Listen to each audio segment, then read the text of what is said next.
That's Chicago. A manhunt is underway after Department of Homeland Security says shots were fired at federal agents in Chicago on Saturday. It took place as those immigration and enforcement and customs agents were boxed into a street while they were trying to arrest people who are here illegally. No one was hit in any of this. However, the agents also faced multiple ramming attacks by vehicles and dealt with mobs of protesters turned violent, hurling debris, damaging their vehicles. DHS Assistant Secretary Tricia McLaughlin says authorities are making some progress in the search for the suspected shooter or shooters. This man remains at large. Is that correct? Yes, this coward is still at large. We have intelligence. We've been working with our federal law enforcement partners. We have quite a bit of information on this individual, and he will be brought to justice. All right. So what we also learned from our reporter on the ground, Mike Tobin, is that the crime has fallen. And he said a little bit of that will be because it was snowing when he was reporting last hour, because of the temperatures falling. But he said a lot of it is because ICE has allowed local law enforcement to actually do their jobs. They're not all going after the violent illegals together. ICE can do that part, and they can solve the other part of the city's crime, and the numbers are coming down.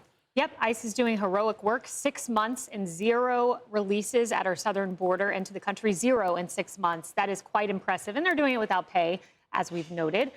Our politicians are stoking this violence and anger against ICE. There was a Washington City Councilwoman who said, it's upon you to stand up and fight back against ICE in our communities. I don't know what she means by that, but fight back against ICE, that's not what anyone should be doing.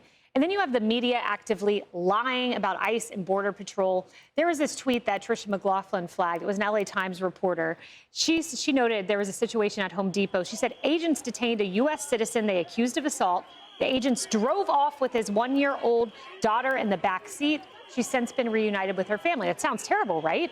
Well, Tricia comes on and tells me, oh, wait, well, this U.S. citizen was hurling rocks at CBP officers, wielding a hammer, abandoned the 1-year-old in a car when ICE had to intervene and they found a stolen gun in the vehicle. So when the media is out there acting like they're abducting U.S. citizens and children, it is so damaging. It is so wrong. There's been a terrorist attack on ICE and then shots fired this weekend, and it's being stoked by a media who's actively lying about our heroic officers. Cheryl. Well, I mean, I was looking at kind of the macro story in all of this because this has been happening for months now, these attacks against these ICE agents. Look, it's a federal offense to attack an ICE agent. And simple assault, you get a year in prison. That's simple assault. What we have seen goes far beyond that. If it involves any physical contact, that's 8 years in federal prison. Assaulting with a deadly or dangerous weapon, to your point, Kayleigh, 20 years in federal prison. Time to go after these people with the arm of the federal law behind you. That is the DOJ. And the Secretary of Homeland Security has said that she's going to do that. But look, I mean, I was looking at some of this. Dallas, a detainee died. Houston, an ICE officer, 13 stitches. I mean, this is just a sampling of what I was looking at. L.A., again, a suspect, rammed law enforcement vehicles.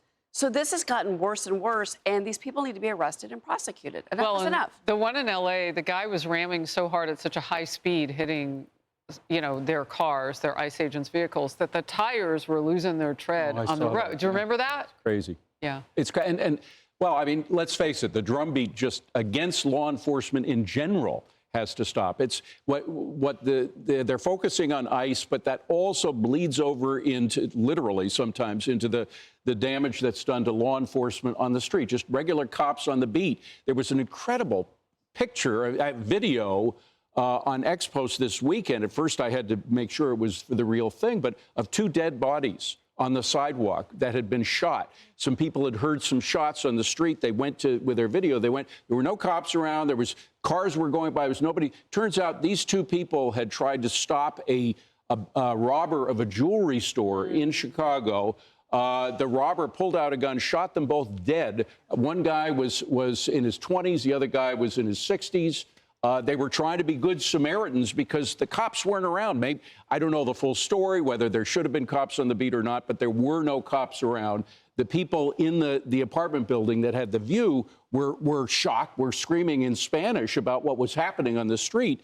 I mean, it is people, and these are the streets of Mayor Johnson. These are the streets of Governor Pritzker. These are the people whose first job is to make the lives of their citizens safe, and they have failed in that duty. Kennedy. Well, when J.B. Pritzker, the governor, was interviewed by Bret Baier, he said the one success that President Trump had was sealing the border. But I just have a feeling if he became President Pritzker, he would open up the border again. He wouldn't have a problem at all.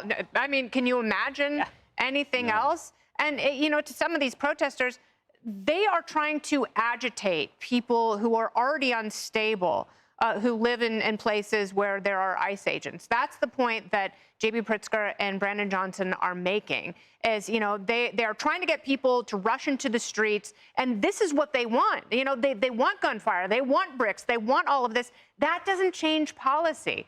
So if you want to change policy, run for office, get elected, work in Congress, and make sure that people who work hard, good people, to your point about your stepson, those people can thrive in America, because admittedly on both sides, it's a broken system, but with irrational violence, it only compounds it. Do you think they really want to change policy? Is that why they're out there? I will grant that. I will be a very gracious and loving person and grant that. I have my own beliefs, but, it's like I still want to see the better side of human nature, Amen. even when Yes. I vehemently disagree with someone. I love that. One of my favorite things about you, Ken. Hey, it's Will Kane. Click here to subscribe to the Fox News channel on YouTube. It's the best way to get our latest interviews and highlights. And click to subscribe to the Will Kane podcast for full episodes right now.